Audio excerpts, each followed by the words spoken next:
महाभारत के युद्ध क्षेत्र में जब शंखनाद गूंज रहा था, जब चारों ओर मृत्यु, भय और विनाश का दृश्य था, उसी समय एक ऐसा क्षण आया जिसने पूरे मानव जीवन की दिशा बदल दी। अर्जुन, जो संसार का सबसे महान धनुर्धर था, उसी अर्जुन के हाथ कांपने लगे। उसकी आंखों के सामने अपने ही लोग खड़े थे, गुरु, भाई, मित्र, स्वजन। तब उसका हृदय टूट गया, धनुष हाथ से गिर गया और मन रो पड़ा। यही वो क्षण था जहां से श्रीमद् भगवद गीता का जन्म हुआ। भगवान कृष्ण ने अर्जुन से कहा कि ये युद्ध केवल बाहरी नहीं है, ये भीतर का भी है। हर मनुष्य के जीवन में कुरुक्षेत्र आता है। हर व्यक्ति कभी ना कभी अर्जुन बनता है। जब अपनों से लड़ना पड़े, जब सही और गलत के बीच अंतर धुंधला हो जाए, तब मनुष्य टूट जाता है। गीता ऐसे ही टूटे हुए मन को सहारा देती है। गीता कोई ग्रंथ नहीं, ये रोते हुए मनुष्य से भगवान की बात है।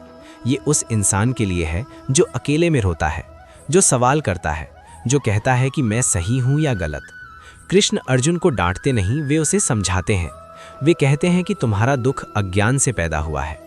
भगवान कहते हैं कि आत्मा न जन्म लेती है न मरती है, शरीर नष्ट होता है, आत्मा नहीं।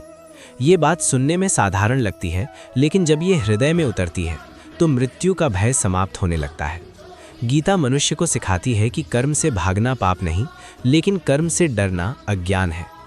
यही कारण है कि गीता आज भी जीवित है, क्योंकि ये हर उस व्यक्ति से बात करती है जो जीवन से थक चुका है, जो अंदर से टूट गया है और जिसे एक मार्गदर्शक की आवश्यकता है। जब अर्जुन ने कृष्ण से कहा कि मैं अपने ही लोगों को कैसे मारूं, तब कृष्ण की आंखों में करुणा थी। वे जानते थे कि ये प्रश्न केवल अर्जुन का नहीं है, ये हर उस इंसान का प्रश्न है जो रिश्तों और कर्तव्य के बीच फंस जाता है। कृष्ण कहते हैं, तुम केवल निमित्त मात्र हो, जो होना है वो होकर रहेगा। तुम्हारा अधिकार कर्म पर है, फल पर नहीं। गीता का ये वाक्य मनुष्य के हृदय को झकझोर देता है। हम जीवन भर परिणाम के डर से जीते हैं। अगर असफल हो गए तो क्या होगा, लोग क्या कहेंगे, अपनों का साथ रहेगा या नहीं। कृष्ण कहते हैं, डरो छोड़ो, अपना कर्म पूरी निष्ठा से करो, परिणाम ईश्वर पर छोड़ दो। जब मनुष्य ये बात समझ लेता है, तब जीवन का बोझ हल्का हो जाता है, चिंता कम होने लगती है, नींद सुकून से आने लगती है। गीता सिखाती है कि आसक्ति ही दुख का कारण है। हम जिनसे प्रेम करते हैं, उनसे उम्मीदें जोड़ लेते हैं, वही उम्मीदें हमें तोड़ती हैं। कृष्ण कहते हैं, प्रेम करो लेकिन बंधो मत, सेवा करो लेकिन अहंकार मत पालो, संघर्ष करो लेकिन क्रोध मत रखो। ये संतुलन ही योग है। योग केवल शरीर को मोड़ना नहीं, मन को स्थिर करना है। गीता ये भी सिखाती है कि जो आज तुम्हारा है वो कल नहीं रहेगा। धन, पद, सौंदर्य, संबंध सब क्षण भंगुर है, केवल आत्मा शाश्वत है। जब ये सत्य हृदय में उतरता है, तब मनुष्य बाहरी दुनिया से कम और भीतर की दुनिया से अधिक जुड़ने लगता है। यही कारण है कि गीता पढ़ते समय आंखें नम हो जाती हैं, क्योंकि हर श्लोक हमें हमारी ही सच्चाई दिखाता है। इसलिए गीता केवल पढ़ी नहीं जाती, वो जीवन को भीतर से बदलने वाली मौन पुकार बन जाती है। कृष्ण अर्जुन से कहते हैं कि जिस मृत्यु से तुम डर रहे हो वो वास्तव में है ही नहीं। जो जन्मा है वो मरेगा और जो मरा है वो फिर जन्म लेगा। ये शरीर वस्त्र की तरह है। जैसे मनुष्य पुराने वस्त्र त्याग कर नए वस्त्र धारण करता है, वैसे ही आत्मा पुराने शरीर को छोड़कर नया शरीर धारण करती है। ये सत्य सुनकर अर्जुन का मन धीरे धीरे शांत होने लगता है। मनुष्य का सबसे बड़ा भय मृत्यु है, अपनों को खोने का भय, स्वयं के अंत का भय। गीता इस भय की जड़ पर प्रहार करती है। कृष्ण कहते हैं कि आत्मा को न शस्त्र काट सकते हैं, न अग्नि जला सकती है, न जल भिगो सकता है, न वायु सुखा सकती है। आत्मा अजर है, अमर है, अविनाशी है। जब ये भाव भीतर उतरता है, तब जीवन की दृष्टि बदल जाती है। दुख स्थायी नहीं लगता, पीड़ा भी अस्थायी जान पड़ती है। गीता मनुष्य को ये शक्ति देती है कि वो सबसे कठिन समय में भी भीतर से टूटे नहीं। कृष्ण ये भी बताते हैं कि शोक करना स्वाभाविक है, लेकिन शोक में डूब जाना अज्ञान है। जो चला गया है वो नष्ट नहीं हुआ, केवल रूप बदला है। ये ज्ञान सुनकर हृदय का बोझ थोड़ा हल्का हो जाता है। गीता केवल दर्शन नहीं सिखाती, वो साहस सिखाती है।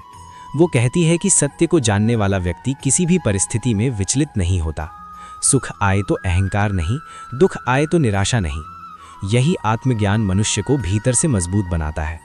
गीता हमें सिखाती है कि हम शरीर नहीं, आत्मा है, और जो ये जान लेता है उसके लिए जीवन भय नहीं, एक पवित्र यात्रा बन जाता है। जब अर्जुन का मन थोड़ा स्थिर हुआ, तब कृष्ण ने भक्ति का रहस्य बताया। उन्होंने कहा कि ज्ञान और कर्म के साथ यदि भक्ति जुड़ जाए तो जीवन पवित्र हो जाता है। भक्ति का अर्थ केवल पूजा करना नहीं है, भक्ति का अर्थ है पूर्ण समर्पण। अपने दुख, अपने सुख, अपने प्रश्न, अपने आंसू, सब कुछ ईश्वर को सौंप देना। कृष्ण कहते हैं कि जो मुझे प्रेम से एक पत्ता, एक फूल, एक फल या थोड़ा जल भी अर्पित करता है, मैं उसे स्वीकार करता हूँ। ये पंक्ति उन लोगों के लिए है जो सोचते हैं कि वो बहुत छोटे हैं, बहुत पापी हैं या ईश्वर के योग्य नहीं हैं। गीता कहती है कि ईश्वर भाव देखते हैं, साधन नहीं। जब मनुष्य टूट जाता है, जब कोई साथ छोड़ देता है, जब जीवन में अंधेरा छा जाता है, तब भक्ति एक माँ की तरह मन को गोद में ले लेती है। कृष्ण कहते हैं कि जो मुझे सच्चे मन से याद करता है, मैं उसे कभी नहीं छोड़ता। ये वाक्य लाखों लोगों के लिए सहारा बन जाता है जो अकेलेपन से जूझ रहे होते हैं। गीता सिखाती है कि ईश्वर से रिश्ता डर का नहीं, प्रेम का होना चाहिए। जब मनुष्य ईश्वर को अपना मान लेता है, तब भय अपने आप समाप्त होने लगता है।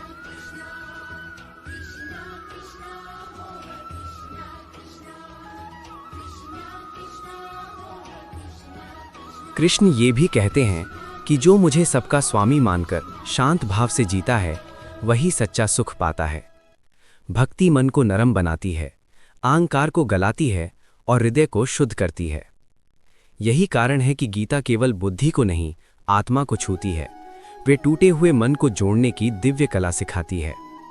कृष्ण अर्जुन को समझाते हैं कि मनुष्य का सबसे बड़ा शत्रु कोई और नहीं, उसका अपना अहंकार है।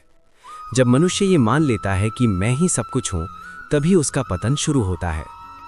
गीता कहती है कि ज्ञान का अर्थ केवल शास्त्र पढ़ना नहीं, बल्कि अपने अहंकार को पहचानना और उसे त्यागना है। अहंकार हमें दूसरों से बड़ा दिखना सिखाता है, लेकिन भीतर से खोखला बना देता है। हम अपने पद, धन, सौंदर्य और बुद्धि पर गर्व करने लगते हैं। कृष्ण कहते हैं कि जो स्वयं को कर्ता मानता है, वो बंधन में पड़ जाता है, और जो स्वयं को ईश्वर का साधन मानता है, वो मुक्त हो जाता है।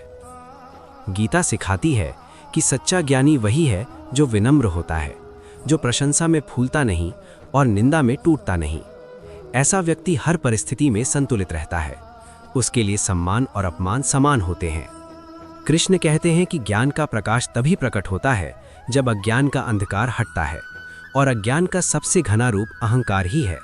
जब मनुष्य ये स्वीकार कर लेता है कि वो सीमित है और ईश्वर असीम, तभी उसके भीतर शांति उतरती है। गीता ये भी बताती है कि जो व्यक्ति स्वयं को सबसे छोटा मान लेता है, वही वास्तव में सबसे बड़ा बन जाता है, क्योंकि उसके भीतर सीखने की क्षमता होती है।